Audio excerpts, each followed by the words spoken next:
Hello friends, welcome to run study. आज के इस वीडियो में हम देखने वाले हैं विज्ञान के कुछ महत्वपूर्ण प्रश्न जो कि व्यापम द्वारा बार बार पूछे जाते हैं और यही प्रश्न आपको आपके आने वाले एग्जाम में भी देखने को मिलेंगे। तो हमारे विज्ञान की लेक्चर सीरीज का लेक्चर नंबर 7 है। अगर आपने इससे पहले के 6 वीडियो नहीं देखे तो उन्हें प्लेलिस्ट में जाकर जरूर देखें।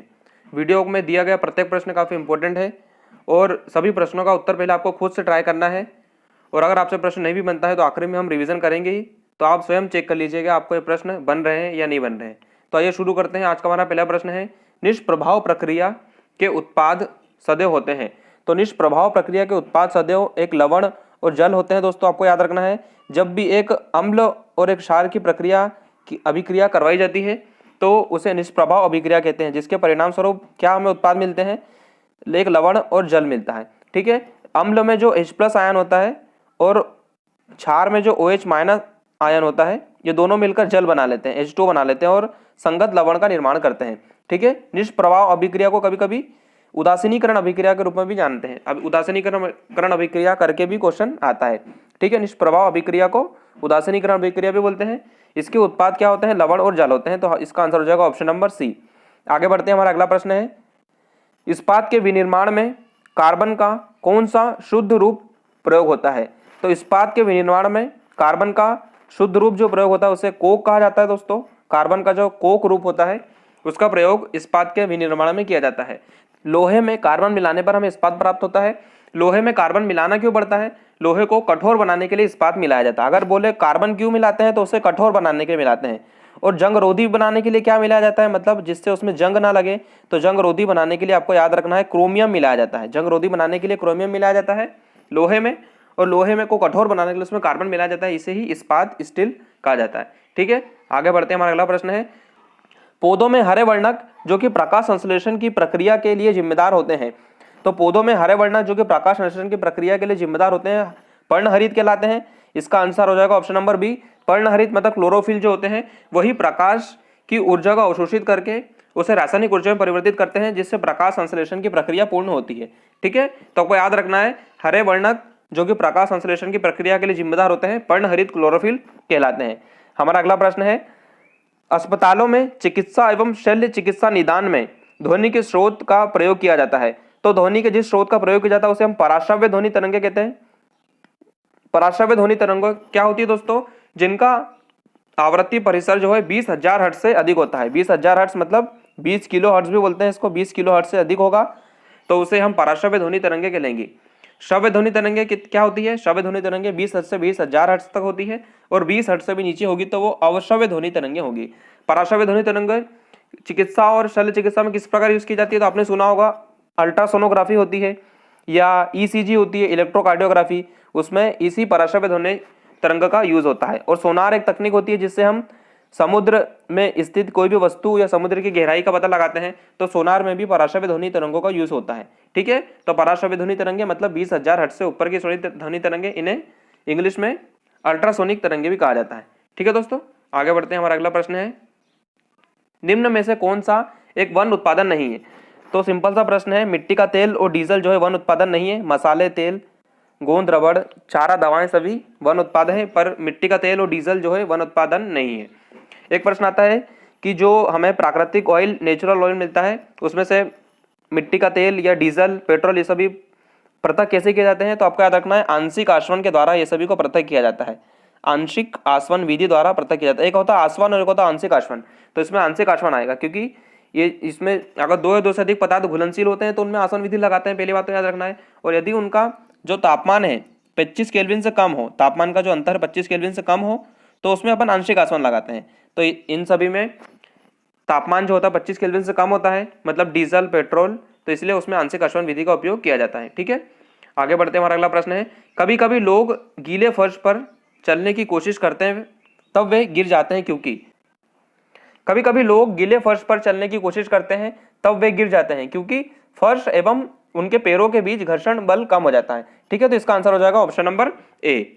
आगे बढ़ते हैं। हमारा अगला प्रश्न है, हवा, पानी और मौसम की क्रियाओं द्वारा चट्टानों के टूटने से मृदा का निर्माण होता है, इस प्रक्रिया का नाम बताइए। तो हवा, पानी और मौसम की क्रियाओं द्वारा चट्टानों के टूटने से मृदा का निर्माण होता है, इस प्रक्रिया को अपक्षय की प्रक्रिया कहते हैं। दोस्तों आपको याद रखना है इसे अपक्षणीय प्रक्रिया कहा जाता है। अपक्षणीय प्रक्रिया मतलब वेदरिंग प्रोसेस कहा जाता है। आगे बढ़ते हैं, हमारा अगला प्रश्न है अभिमा के बारे में गलत कथन का चयन करें। बहुत ही सिंपल सा प्रश्न है। अगर अभिमा के बारे में आपको सिंपल सी जानकारी भी तो आप इसे कर पाएंगे, क्योंकि अभिमा एक कोशिकीय जीव होता है और इसमें देखो दिया हुआ है अभिमा एक बहुकोशिकीय जीव, तो बिल्कुल नहीं, अभिमा एक कोशिकीय जीव होता है। ठीक है, जैसे और भी अगर ऑप्शन आपको पढ़ना है तो अभिमा पादप होता है, बिल्कुल सही है। परजीवी अभिमा संग्रहणी का कारण बनता है, बिल्कुल सही है। इसे तालाब पानी में देखा जा सकता है। जितने भी एक कोशिकीय जीव होते हैं वे सभी रेयर मतलब पानी में ही देखे जाते हैं। ठीक है, बहुकोशिकीय जीव होते हैं ये, इसका आंसर गलत हो जाएगा। तो इसका आंसर हो जाएगा ऑप्शन नंबर बी। आगे बढ़ते हैं, हमारा अगला प्रश्न है निम्न में से कौन सा पुरुष में गौण यौन लक्षण नहीं है। गौण यौन लक्षण नहीं है। चेहरे पर बालों का उगना बिल्कुल है। आवाज का भारीपन भी आ जाता है। छाती पर बालों का उगना बिल्कुल है। मतलब लंबाई का बढ़ना जो ऑप्शन नंबर डी है वो गौण यौन लक्षण नहीं होता है। ठीक है, लंबाई नहीं भी बढ़ेगी तो वो यौवनता को नहीं दर्शाता है दोस्तों। पर बालों का उगना, भारी आवाज में भारीपन का आ जाना, ये सभी गौण यौन लक्षण होते हैं पुरुषों में। ठीक है, हमारा अगला प्रश्न है सबसे सामान्य प्रकार का रेशम है। तो सबसे सामान्य प्रकार का रेशम जो होता है वो माथ रेशम होता है, आपको याद रखना है। सबसे सामान्य प्रकार का रेशम जो है वो माथ रेशम है। ठीक है, आगे बढ़ते हैं, हमारा अगला प्रश्न है कोल तार से प्राप्त पदार्थ जो माथ एवं कीटों को भगाने में प्रयोग किया जाता है क्या कहलाता है। कोल तार से प्राप्त पदार्थ जो माथ एवं कीटों को भगाने में प्रयोग किया जाता है, नेफ्थलीन की गोलियां होती हैं। नेफ्थलीन की गोलियां होती है ऑप्शन नंबर बी, जो कि माथ एवं कीटों को भगाने के लिए प्राप्त की जाती है और कोलतार से प्राप्त होती है। ठीक है, नेफ्थलीन एक ऊर्ध्वपातित पदार्थ होता है, मतलब सीधा ठोस अवस्था से सीधा गैस अवस्था में बदल जाता है। द्रव अवस्था में द्रव अवस्था मतलब बीज की अवस्था में आए बिना यह गैस में बदल जाता है, जैसे कि कपूर, ये भी ऊर्ध्वपातित पदार्थ होता है। ठीक है, आगे बढ़ते हैं, हमारा अगला प्रश्न है पानी और नमक को निकालने के अतिरिक्त कौन सा अन्य कार्य पसीने द्वारा किया जाता है। तो ये शरीर को ठंडा रखने में सहायक होता है, बिल्कुल सही है। ये त्वचा के जीवाणुओं को मारता है, बिल्कुल सही है। ये शरीर के तापमान को नियंत्रित करता है, तो इसका आंसर हो जाएगा ऑप्शन नंबर डी, उपरोक्त सभी कार्य पसीना करता है। मतलब नमक और पानी को तो निकालता है, साथ में शरीर के तापमान टेम्परेचर को बनाए रखता है, शरीर को ठंडा करता है क्योंकि वाष्पीकरण की प्रक्रिया होती है, शरीर ठंडा होता है, और त्वचा के जीवाणुओं को भी मारता है। ठीक है, आगे बढ़ते हैं, हमारा अगला प्रश्न है लोहे के डिब्बे जो खाद्य पदार्थ को परिरक्षित रखने में प्रयुक्त होते हैं वे टीन द्वारा लेपित होते हैं, क्योंकि टीन लोहे से कम क्रियाशील हो जाती है। तो इसका आंसर क्या हो जाएगा ऑप्शन नंबर बी, टीन लोहे से कम क्रियाशील होती है। ठीक है, आगे बढ़ते हैं जल की कमी का कारण होता है उद्योगों का बहुत तेजी से बढ़ना, बढ़ती जनसंख्या या जल संसाधन का कुप्रबंधन। तो इसका आंसर हो जाएगा ऑप्शन नंबर डी, उपयुक्त सभी कारणों से जल की कमी होती है। जल की कमी का कारण क्या है, उद्योगों का बहुत तेजी से बढ़ना भी है, बढ़ती जनसंख्या भी है, और जल का कुप्रबंधन भी इसका कारण है। ठीक है दोस्तों, तो हमारा अगला प्रश्न है प्रकाश संश्लेषण के दौरान पौधों द्वारा उत्सर्जित ऑक्सीजन अन्य जीवित जीवों द्वारा निम्न के लिए प्रयोग होती है। तो प्रकाश संश्लेषण द्वारा जो ऑक्सीजन आती है उसका प्रयोग हम श्वसन के लिए करते हैं, तो अन्य जीवित जीवों द्वारा इसी ऑक्सीजन का प्रयोग श्वसन के लिए किया जाता है। इसका आंसर हो जाएगा ऑप्शन नंबर सी, श्वसन एक प्रकार की ऊष्मा क्षेपी अभिक्रिया है, इसमें ऊष्मा निकलती है। ठीक है, उत्तल लेंस होते हैं। उत्तल लेंस कैसे होते हैं, दोनों किनारों पर एवं बीच में पतली, बीच में एवं किनारों पर मोटी, बीच में मोटी किनारों पर पतली, सर्वत्र एक समान। तो बीच में मोटी एवं किनारों पर पतली उत्तल लेंस इस प्रकार के होते हैं। ठीक है, आपको याद रखना है उत्तल लेंस कैसे होते हैं, कुछ इस प्रकार के होते हैं, जिसमें से ये किनारों पर तो पतले होते हैं पर बीच में मोटे होते हैं। इसका आंसर क्या हो जाएगा ऑप्शन नंबर सी, उत्तल लेंस आवर्धक लेंस होते हैं। उत्तल लेंस की फोकस दूरी पूछी जाती है, उत्तल लेंस की फोकस दूरी पॉजिटिव होती है नेगेटिव होती है। तो आपको याद रखना उत्तल लेंस की फोकस दूरी हमेशा पॉजिटिव होती है, फोकस दूरी हमेशा पॉजिटिव होती है। उत्तल लेंस हो या उत्तल दर्पण हो, दोनों की फोकस दूरी पॉजिटिव होती है। अवतल लेंस और अवतल दर्पण की फोकस दूरी नेगेटिव होती है। उत्तल लेंस का प्रयोग कहाँ किया जाता है, उत्तल लेंस का प्रयोग दूरदर्शी दोष में किया जाता है। मतलब जितनी भी पास की वस्तुएं देखने के लिए किस अपन लेंस का प्रयोग करेंगे, तो उत्तल लेंस का प्रयोग करेंगे। दूरदृष्टि दोष में हमें निकट का नहीं दिखता, दूर का दिखता है, तो इसलिए हम उत्तल लेंस का प्रयोग करते हैं। ठीक है, आगे बढ़ते हैं, हमारा अगला प्रश्न है खरीफ की फसलें इस दौरान बोई जाती है। तो आपको याद रखना है खरीफ की फसलें जो होती हैं जून से सितंबर माह के दौरान बोई जाती है।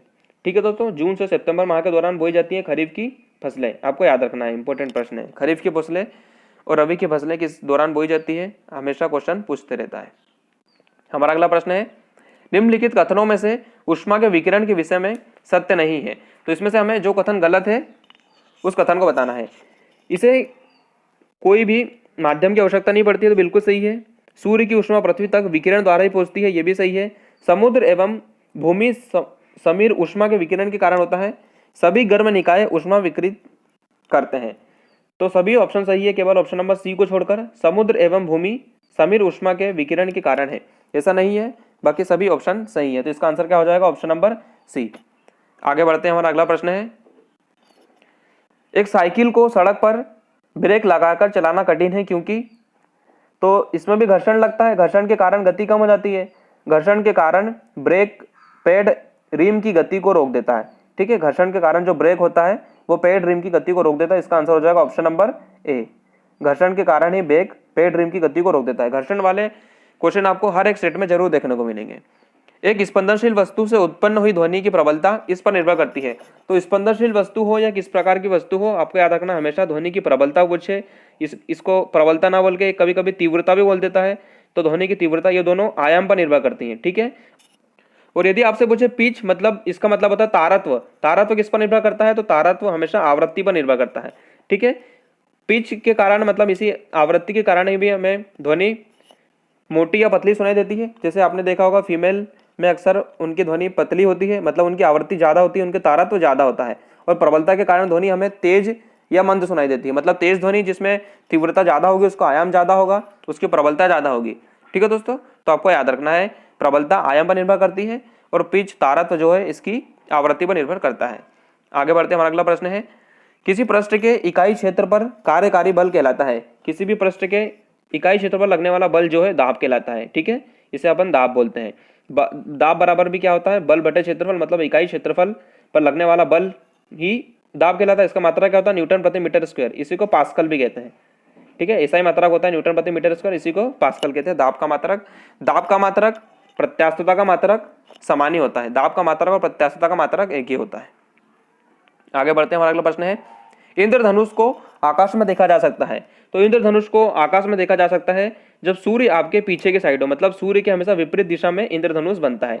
जिस ओर सूर्य होगा उसके उसी ओर इंद्रधनुष नहीं बनता है। ठीक है, इंद्रधनुष किस कारण से बनता है? तो इंद्रधनुष प्रकाश के अपवर्तन, प्रकीर्णन और पूर्ण आंतरिक परावर्तन, मतलब 3 परिघटनाएं इसमें सम्मिलित होती है। अपवर्तन एक होता है, अपवर्तन एक होता है, प्रकीर्णन और एक होता है पूर्ण आंतरिक परावर्तन। तीनों के कारण इंद्रधनुष बनता है। ठीक है, आगे बढ़ते हैं, हमारा अगला प्रश्न है, आप प्रश्नों के प्रकार के बारे में हल्के से भय के साथ परीक्षा में कक्ष में प्रवेश कर रहे हैं। इस क्षण आपकी कौन सी अंतःस्रावी ग्रंथि सबसे ज्यादा सक्रिय होगी? तो हल्के से भय, क्रोध, ऐसे टाइम पे हमारी अधिवृक्क ग्रंथि जो है सक्रिय होती है। ठीक है, अधिवृक्क ग्रंथि जो कि वृक्क गुर्दे के ऊपर उपस्थित होती है। इसका मुख्य कार्य तनाव के समय हार्मोन्स निकालना होता है। ठीक है दोस्तों, तो आपको याद रखना है ऐसे टाइम पर अधिवृक्क ग्रंथि जो है सक्रिय होती है। आगे बढ़ते हैं, हमारा अगला प्रश्न है, मृत वनस्पति को कोयले में परिवर्तित करने की धीमी प्रक्रिया कहलाती है। तो मृत वनस्पति को कोयले में परिवर्तित करने की धीमी प्रक्रिया जो है कार्बोनीकरण कहलाती है। ठीक है, इसे हम कार्बोनीकरण कहते हैं। मृत वनस्पति को कोयले में परिवर्तित होने की प्रक्रिया कार्बोनीकरण कहलाती है। आगे बढ़ते हैं, हमारा अगला प्रश्न है, जलीय जीव जैसे मछलियां नाइट्रोजन युक्त अपशिष्ट खालिस्तान के रूप में उत्सर्जित करती हैं तथा पक्षी खालिस्तान के रूप में उत्सर्जित करते हैं। तो जलीय जीव जैसे मछलियां होती है वो अमोनिया के रूप में अपना अपशिष्ट देती हैं और पक्षी और सरीसृप जो होते हैं वो यूरिक अम्ल देते हैं। तो इसका आंसर क्या हो जाएगा? Option number D. अमोनिया ज्यादा विषैला होता है जो कि जलीय जीव मछलियों द्वारा अपशिष्ट के रूप में उत्सर्जित किया जाता है। और मछली पक्षी पूछे या सरीसृप पूछे उनमें यूरिक अम्ल निकलता है और हमारे अंदर यूरिया निकलता है। हमारे अंदर से यूरिया निकलता है, मूत्र के रूप में यूरिया हम निकालते हैं। ठीक है, तो इसका आंसर क्या हो जाएगा? Option number C. ठीक है दोस्तों, तो ये था आज का हमारा आखिरी प्रश्न। डेफिनेटली आपको वीडियो अच्छी लगी होगी। अगर वीडियो अच्छी लगी तो इसे जरूर लाइक कीजिए। चैनल पर नए हैं तो चैनल को सब्सक्राइब कर लीजिए इसी प्रकार के वीडियो और पाने के लिए। ठीक है दोस्तों, तो आइए हम एक बार रिवीजन कर लेते हैं। रिवीजन करने से आपका पढ़ा हुआ 120% ज़्यादा आपको याद आता है। यही इसी वीडियो के साथ आपको याद कर लेना है। सभी प्रीवियस ईयर पेपर के ही क्वेश्चन है। अगर आपको नहीं विश्वास आता है तो आप सभी पेपर देख सकते हैं। हमारा पहला प्रश्न था, निष्प्रभाव प्रक्रिया के उत्पादन सदैव होते हैं। निष्प्रभाव प्रक्रिया के उत्पादन कौन कौन से आपको बताना है। निष्प्रभाव प्रक्रिया को और किस नाम से जानते हैं आपको ये भी ध्यान रखना है। इस्पात के विनिर्माण में कार्बन का कौन सा शुद्ध रूप प्रयोग होता है। हमारा अगला प्रश्न था, पौधों में हरे वर्णक जो प्रकाश संश्लेषण की प्रक्रिया के लिए जिम्मेदार होते हैं क्या कहलाते हैं। अस्पतालों में चिकित्सा और शल्य चिकित्सा निदान में ध्वनि के स्रोत का प्रयोग किया जाता है। किस प्रकार की ध्वनि का प्रयोग किया जाता है। निम्न में से कौन सा एक वन उत्पाद नहीं, वन का उत्पाद कौन सा नहीं आपको बताना था। कभी कभी लोग गीले फर्श पर चलने की कोशिश करते हैं तब वे गिर जाते हैं, क्यों, ऐसा क्यों होता है। हवा, पानी और मौसम की प्रक्रिया द्वारा चट्टानों के टूटने से मृदा का निर्माण होता है। यह प्रक्रिया क्या कहलाती है आपको बताना है। अभिमा के बारे में गलत कथन का चयन कीजिए। अभिमा के बारे में कौन सा गलत कथन है आपको बताना है। निम्न में से कौन सा पुरुष में गौण यौन लक्षण नहीं है। सबसे सामान्य प्रकार का रेशम कौन सा है आपको बताना था।